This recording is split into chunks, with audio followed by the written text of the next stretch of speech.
অবশেষে কলকাতার সুপারস্টার দেবের মুখে জুবিনদার প্রশংসা শুনতে পারলাম। যদি আরেকবার সুযোগ পাই জীবনে আবার কোনো পাতা যদি পিছনে গিয়ে খুলতে চাই, তাহলে বিশ্বাস করুন আমি আমার এই স্টুডেন্ট লাইফটাকে খুঁজে পেতে চাই।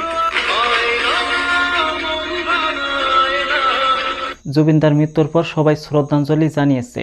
আরো কত কিছু হয়েছে, আমার নতুন করে বলার কোনো প্রয়োজনই নেই। এখন কথা হচ্ছে যে দেব শ্রদ্ধাঞ্জলি না জানানোর জন্য, তাকে মনে না করার জন্য সবাই খারাপ পেয়েছে কেন? আপনাদের মধ্যে হয়তো কেউ কেউ জানেনই না যে দেব যে এত জনপ্রিয়তা লাভ করেছে, সুপারস্টার হয়েছে কার জন্য?